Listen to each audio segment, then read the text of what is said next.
ආයුබෝවන් මිතුරු ලග්නාධිපති අපි ආදරණීය හිතවතුන්ව ඉතාමත් ආදරයෙන් පිළිගන්නවා අප්‍රේල් මාසය තුල උදා වෙන සිංහල අලුත් අවුරුද්ද ඔබ සියලු දෙනාටම ඉතාමත් වාසනාවන්ත සුබ අලුත් අවුරුද්දක් වේවා කියන ප්‍රාර්ථනය පළමුව තබමින් අපි බලමු අප්‍රේල් මාසය තුල මිතුන ලග්නාධිපති ඔබේ ග්‍රහ පිහිටීන් සහ ග්‍රහ මාරුවීම් හරහා ඔබේ ජීවිතයට මොන වගේ බලපෑමක් එල්ල කරයිද කියන කාරණේ විශේෂයෙන්ම අප්‍රේල් මාසයේ මුල් සතියේ ඔබේ දසවැන්න තුල මීන රාශියේ රවි සනි කුජ බුධ සහ සිකුරු කියන ග්‍රහයන් 5 දෙනා එකට එකතු වීම හරහා ඉතාමත් කලාතුරකින් උදා වෙන පංචම ග්‍රහයෝගී තත්වයක් උදා කරලා තියෙනවා. මෙන්න මේ කාලයේ ඔබට ඉතාමත් වාසනාවන්ත ඉතාමත් සුබ පෙරනිමිති පෙන්වන කාල පරිච්ඡේදයක් කියන එක මතක් කරන ගමන් අපි බලමු අප්‍රේල් මාසයේ තුල මිථුන ලග්නාධිපති ඔබේ කලදසාව මොන වගේ අතට හැරෙයිද කියන කාරණේ. ඒ වගේම ඔබට මතක් කරනවා මිථුන ලග්නාධිපති ඔබේ අප්‍රේල් මාසයේ තුල ග්‍රහ පීඨීන් සහ ග්‍රහ මාරුවීන් නිවැරදිව ගලපලා ඔබ වෙනුවෙන්ම සකස් කරපු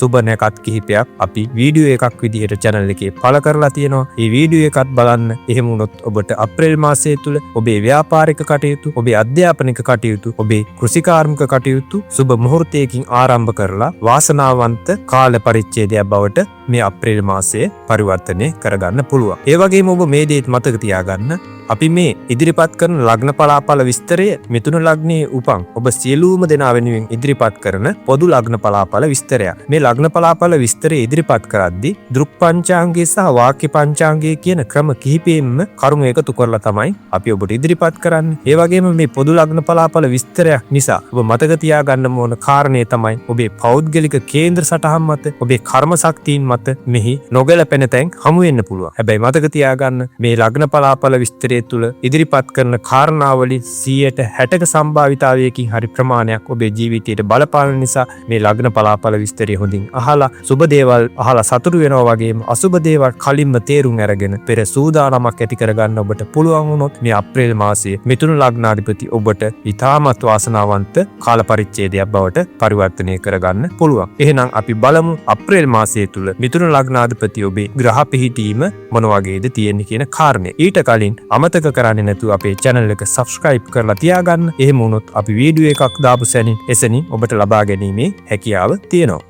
අප්‍රේල් මාසයේ තුල මිථුන ලග්නාධිපති ඔබේ ග්‍රහ පිහිටීම් සම්බන්ධයෙන් පළමුව කතා කරමු. අප්‍රේල් මාසයේ පටන් ගත්තී රවි ග්‍රහය ඔබේ දසවැන්න තුල තැන්පත්ව සිටින අතර අප්‍රේල් 14 වෙනිදා 11 වැන්න තුලට ගිහින් උච්ච වීමක් සිද්ධ වෙනවා. ඒ වගේම බුධ ග්‍රහය ඔබේ දසවැන්න තුල මාසයේ ආරම්භයේදී තැන්පත්ව සිටින අතර අප්‍රේල් 11 වෙනිදා 11 වැන්න තුලට ගමන් කිරීමක් සිද්ධ වෙනවා. ඒ වගේම කුජ ග්‍රහය මාසයේ ආරම්භ වෙද්දී ඔබේ 9 වැන්න තුල තැන්පත්ව සිටින අතර අප්‍රේල් 2 වෙනිදා ඔබේ දසවැන්නට ගමන් කිරීමක් සිද්ධ වෙනවා. ඒ වගේම සිකුරු ග්‍රහය මාසයේ ආරම්භයේදී ඔබේ දසවැන්න තුල තැන්පත්ව ඉන්න අතර අප්‍රේල් 30 දක්වා ඔබේ දසවැන්න තුලම රැඳී සිටින ස්වභාවයක් තමයි පෙන්වු කරන්නේ. ඒ වගේම ගුරු ග්‍රහය මාසයේ පුරාම ඔබේ පළමු වැන්න තුලත්, ඒ වගේම සෙනසුරු ග්‍රහයත් මාසයේ පුරාම ඔබේ දසවැන්න තුලත්, රාහු ග්‍රහයත් මාසයේ පුරාම ඔබේ 9 වැන්න තුලත්, කේතු ග්‍රහය මාසයේ පුරාම ඔබේ 3 වැන්න තුලත් රැඳී සිටින ග්‍රහ පිහිටීමක් තමයි මේ ග්‍රහ පිහිටීන් අනුව පෙන්වු කරන්නේ. ඉතින් අපි බලමු මේ ග්‍රහ පිහිටීන් මිථුන ලග්නාධිපති ඔබේ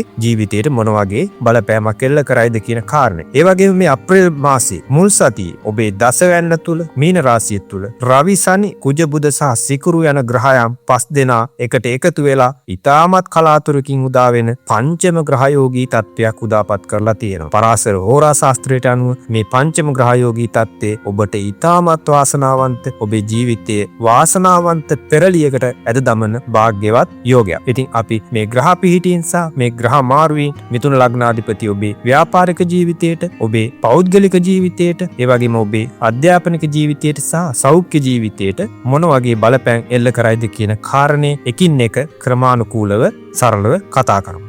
අප්‍රේල් මාසය තුල මිථුන ලග්නාධිපති ඔබේ ග්‍රහ පිහිටීන් සහ ග්‍රහ මාරුවීම් ඔබේ ව්‍යාපාර සහ රැකී ආරක්ෂා කටයුතු වලට මොන වගේ බලපෑමක් එල්ල කරයිද කියන කාරණේ අපි කතා කරොත් 2026 අප්‍රේල් මාසය කියන්නේ එසේ මෙසේ මාසයක් නෙවෙයි. මේක ඊටමත් කලාතුරකින් දකින්න ලැබෙන දැවැන්ත ග්‍රහ සංයෝගයක් නිර්මාණය වෙන ඊටමත් වැදගත් තීරණාත්මක කඩීමක් සනිටුහම් වෙන මාසයක්. අප්‍රේල් මාසයේ පටන් ගනිද්දිම ඔබේ කේන්ද්‍රයේ දසවැන්න තුල ඒ කියන්නේ රැකියාව නියෝජනය කරන මීන රාශිය ග්‍රහයන් 5 දෙනෙක් ඒක රාශිය වෙලා ඉන්නවා. මම මේක කලින් ඔබට කිව්වා. ඉතින් මේක ඔබේ ව්‍යාපාර කටයුතු වල ඊටමත් වාසනාවන්ත විදිහට බලපානවා. අපි බලමු මේ පංච ග්‍රහයෝගී තත්ත්වයේ ඔබේ ව්‍යාපාර සහ රැකී ආරක්ෂාවලට මොන විදිහේ බලපෑමක් එල්ල කරයිද කියන කාරණේ. පොඩ්ඩකට හිතන්න. එක කාමරයකට වෙනස් අදහස් තියෙන ඊටමත් ප්‍රබල චරිත පහක් දැම්මොත් මොන වගේ වෙයි? අන්න ඒ වගේ දෙයක් තමයි අප්‍රේල් මාසයේ මුල් සතියේ ඔබේ රැකියා ස්ථානය තුල සිද්ධ වෙන්නේ. ඔබේ දසවැන්න තුල රවි, කුජ, බුධ, සිකුරු සහ සනි කියන ග්‍රහයන් 5 දෙනාගේ එකතුව හරහා උදා වෙන පංචම ග්‍රහ යෝගය නිසා ඔබට මෙන්න මේ කාලය තුල ඔබ රැකියාවක් කරන කෙනෙක් නම් අප්‍රේල් මුල් සති දෙක ඇතුළත ඔබට වැඩ කන්දරාවක් ඔළුවට වැටෙන්න පුළුවන්. කාර්ය බහුලත්වයේ උපරිමයි. එක පැත්තකින් ආයතන ප්‍රධානීන්ගෙන් පීඩනයක් ඇති වෙන්න පුළුවන්. අනිත් පැත්තෙන් සංඝයන් එක්ක පොඩි මත ගැටුම් ඇති වෙන්න පුළුවන්. විශේෂයෙන් කුජ ග්‍රහයන් නිසා. ව්‍යාපාරිකයෙක් නම් මේ කාලය ඇතුළත තීරණ තීන්දුව රාශියක් එකවර ගන්න සිද්ධ වෙන කාලයක්. ඒ වගේම පාරිභෝගිකයන්ගෙන් මේ කාලය තුල ඔබට එන ඉල්ලුම ඉතාමත් ඉහළයි. ඒ නිසා මේ කාලය තුල ඉල්ලුමට සැපයුම කරන්න යද්දී ඔබට ඉතාමත් වෙහෙස මහන්සි වෙලා වැඩ කරන්න වෙන ස්වභාවයක් පෙන්වුම් කරනවා. ව්‍යාපාර අභ්‍යන්තරයේ වෙනස්කම් නිසා ඔබට මේ කාලය තුල හුස්ම ගන්නවත් වෙලාවක් නැති වෙන ස්වභාවයක් තමයි මේ පංචම ග්‍රහයෝගී තත්ත්වය නිසා පෙන්වුම් කරන්නේ. ඒ වගේම අප්‍රේල් 13 වෙනකම් සෙනසුරු ග්‍රහය හිටියේ රවිගේ රශ්මියට බලපෑමට අහු වෙලා. ඒ කියන්නේ අස්තව. මේ නිසා පහුගිය කාලේ පුරාවටම ඔබේ රැකියාවේ සමහර වැඩ කටයුතු ඇන හිටලා ප්‍රමාද වෙලා තිබ්බේ. බලාපොරොත්තු වුණ ප්‍රොමෝෂන් එක පරක් වෙලා වගේ දේවල් ඒ කාලය තුල ඔබට අත්විඳින්න සිද්ධ වුණා. හැබැයි අප්‍රේල් 14 වෙනිදා සනි උදා වෙනවා. මේක ඔබේ වෘත්තීය ජීවිතය තුල විශාල පිබිදීමක් ඇති කරන කාල පරිච්ඡේදයක්. මෙතෙක්කල් පල්ලු වී තිබුණු ව්‍යාපෘති බිස්නස් එක පාරටම ක්‍රියාත්මක වෙන්න පටන් ගන්න කාලයක්. හැබැයි සෙනසුරු කියන්නේ කර්මයට සහ යුක්තියට අධිපති ග්‍රහය. සනි උදා වුණාට පස්සේ ඔබට වගකීම් වලින් නම් මෙන්න මේ කාලය තුල පැනලා යන්න බෑ. ඔබේ මහන්සියට අවංකකමට හරියටම ගැලපෙන ප්‍රතිඵලය සෙනසුරු විසින් මේ කාලයේදී ඔබට ලබා දෙනවා. කම්මැලි නැතුව වැඩ කළොත් මේ කාලය ඔබේ වෘත්තීය ජීවිතයේ දැවැන්තම අත්‍යවාරමක් දමන කාලයක්. ඔබ කොච්චර කාර්ය බහුලතාවය මේ කාලය තුල වැඩි වුණත් මේ හරහා ඔබට එල්ල වෙන සුබ ප්‍රතිඵල වැඩි. ඔබ මහන්සි වෙනවා නම් ඒ මහන්සියට වැඩිය ප්‍රතිඵල ඔබට උදා වෙන කාල සීමාවක් කියන එක ඉතාමත් සතුටින් මතක් කරනවා. මම කලිනුත් කිව්වා අප්‍රේල් මාසයේ මුල් සති දෙක ඉතාමත් කාර්ය බහුල ස්වභාවයක් පංචම ග්‍රහයෝගය නිසා උදා වෙලා තියෙනවා. හැබැයි ඔබ මෙන්න මේ කාලය තුල කොච්චර මහන්සි වුණත් ඒ ගැන දුක් වෙන්න එපා. මේ මහන්සියට වඩා ඔබට ප්‍රතිඵල උදාපත් වෙන කාලයක් මේ අප්‍රේල් 14න් පස්සේ උදා වෙනවා. අප්‍රේල් 11 වෙනකොට ලග්නාධිපති බුධ 11 වෙනිදා ඒ කියන්නේ ලාභස්ථානයට ගමන් කිරීමක් සිද්ධ වෙනවා. ඊට පස්සේ අප්‍රේල් 14 වෙනිදා රවි ග්‍රහය මේෂ රාශියට ප්‍රවිෂ්ඨ වීමක් සිද්ධ වෙනවා. ඒ කියන්නේ ඔබේ 11 වෙනිදාට ගිහින් උච්ච වීමක් රවි සිද්ධ වෙනවා. මේක මිථුන ලග්න හිමි ඔබට සුපිරි ධන යෝගයක් කියලා කියන්න පුළුවන්. රැකියාවේ උසස් වීමක් බලාපොරොත්තු වෙමින් හිටියනම් ඒ වගේම පඩි වැඩිවීමක් බලාපොරොත්තු වෙමින් හිටියනම් අප්‍රේල් මාසයේ අගභාගයේ ඔබේ අරමුණු ඉෂ්ට වෙන කාලයක්. ව්‍යාපාර කරන අයට අලුත් ආදායම් මාර්ග මෙන්න මේ කාලය තුල ඇති වෙන්න පුළුවන්. රජයේ කොන්ත්‍රාත් ඉහළ පෙළේ ආයතන සමග ගනුදෙනු සහ බලවත් පුද්ගලයන්ගේ උදව් ඔබට මේ කාලයේදී නිතැතිම්ම ලැබෙන මාසයක්. මාසයේ පටන් ගද්දී පීඩනයක් අවිවේකී ස්වභාවයක් තිබ්බා. මාසයේ ඉවර වෙද්දී ලොකු සතුටකින් සහ සාර්ථකත්වයෙන් අවසන් වෙන කාල පරිච්ඡේදයක් කියන එක මම ඔබට මතක් කරනවා. අප්‍රේල් මාසය තුල පවතින ග්‍රහ පිහිටීම් සහ ග්‍රහ මාරුවේ මිථුන ලග්නාධිපති ඔබේ පෞද්ගලික ජීවිතයට, විවාහයට, ආදරයට මොන වගේ බලපෑමක් එල්ල කරයිද කියන එක අපි කතා කරොත් මම කලිනුත් කිව්වා. ඔබේ දසවැන්න තුල පංචම ග්‍රහයෝගී තත්ත්වයක් උදා වෙලා තියෙනවා. ඒ නිසා මෙන්න මේ කාලය තුල ඔබ වැඩියෙන්ම ඉන්නේ වැඩ කරන තැන. මේකේ තියෙන භයානකකම තමයි රැකියාවේ තියෙන ආතතිය ඔබ නොදැනුවත්වම ඔබේ ගෙදරටත් එන එක. ඔබේ ලග්නාධිපති බුධ 11 වෙනිදා වෙනකම් ඉන්නේ මීන රාශිය නිසා ඔබ මේ කාලයේ ටිකක් වැඩියෙන් හිතනවා. ගෙදර ආවත් ඔෆිස් එකේ බිස්නස් එකේ ප්‍රශ්නමයි ඔළුවේ තියෙන්නේ. ඒ නිසා බිරිඳ හෝ සැමියා සමග පුංචි මතගැටුම් මේ කාලය තුල ඇති වෙන්න පුළුවන්. ඔබ කාර්ය බහුලතාවය මේ කාලය තුල වැඩි නිසා පවුලේ අය වෙනුවෙන් ඔබේ කාලය කැප කරන්න ඔබට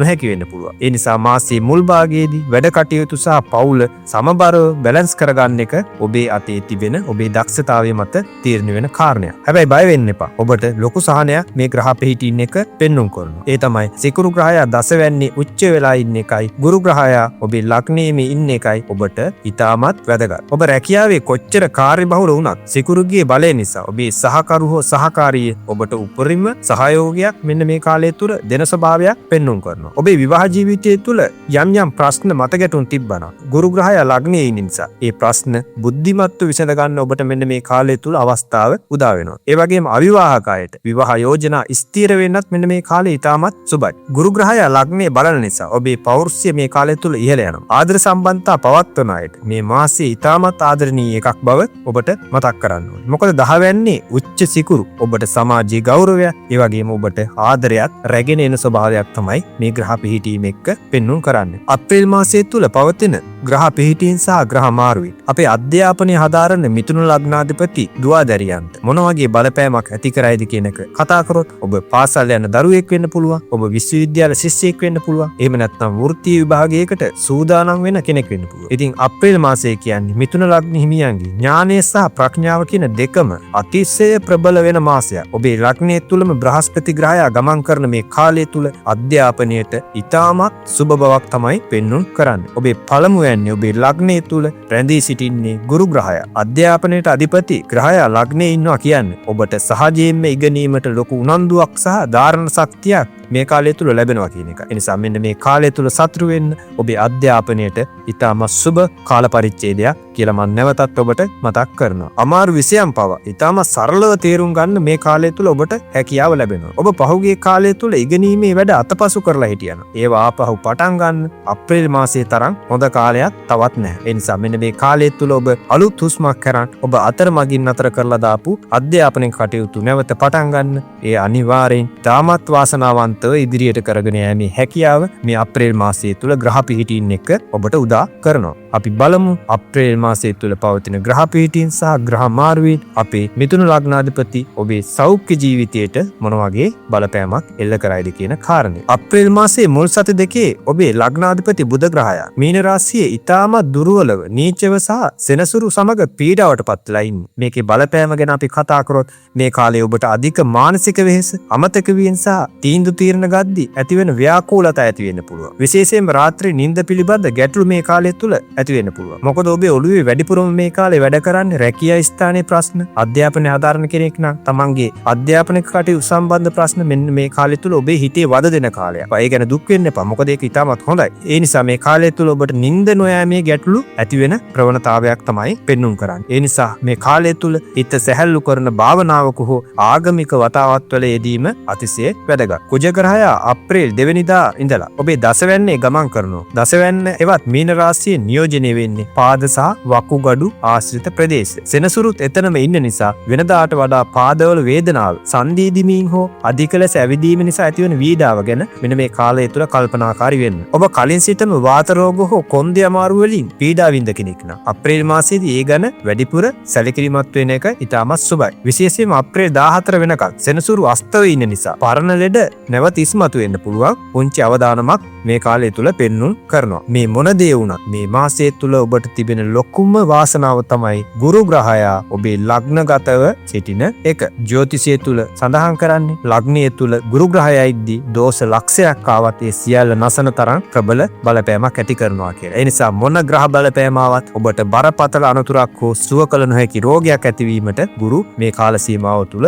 ඉඩ නොදෙන ස්වභාවයක් තමයි පෙන්වුම් කරන්නේ. අවසාන වශයෙන් මම ඔබට කියන්නේ මම දන්නවා ඔබ මේ මාසය තුල ඔබේ ජයග්‍රහණ පස්සේ දුවන එක නතර කරන්නේ නැහැ. හැබැයි මතක තියාගන්න ඔබේ ශරීරය තමයි ඔබේ ලොකුම වත්කම. ඒ නිසා ඔබේ සෞඛ්‍ය ජීවිතය ගැන මේ කාලය තුල සැලකිලිමත් වෙන්න. ඔබට ඉතාමත් බරපතල රෝගී තත්ත්වයක් මේ කාලේ පෙන්වුම් කරන්නේ නැහැ. හැබැයි මං කිව්ව ලෙඩ රෝග සම්බන්ධයෙන් ඔබ සැලකිලිමත් වෙනවා නම් ඔබේ සෞඛ්‍ය ජීවිතය අප්‍රේල් මාසය තුල යහපත් තත්ත්වයට පරිවර්තනය කරගන්න පුළුවන්. අපි අද කතා කරා මිථුන ලග්න හිමියන්ගේ ග්‍රහ පිහිටීම් අනුව ඔවුන්ගේ ව්‍යාපාර සහ රැකී ආරක්ෂා කටයුතු වලට, ඔවුන්ගේ අධ්‍යාපනික කටයුතු වලට, ඔවුන්ගේ පුද්ගලික ජීවිතයට සහ සෞඛ්‍ය ජීවිතයට වෙන බලපෑම සම්බන්ධයෙන් මේ ලග්න පලාපල විස්තරය ඔබ ඇහුවනම් ඔබට තේරෙන්නේ නැති මිථුන ලග්නාධිපති ඔබට මේ උදා වෙලා තිබෙන්නේ මහා පෙරලියක්. හරි වාසනාවන්ත කාලයක්. හැබැයි ඔබට මේ කාලය තුල සුළු ග්‍රහ දොස් නිසා ඔබට පීඩාවන් ඇති වෙන්න පුළුවන්. ජ්‍යොතිෂය කියන්නේ අනාවැකි විතරක්ම කියන ශාස්ත්‍රයක් නෙවෙයි. ඔබට උදා වෙන අසුබ සුබතා ඒ වගේම අභියෝගවලට පෙර සූදානමක් ඇති කරගන්නේ කොහොමද කියන එක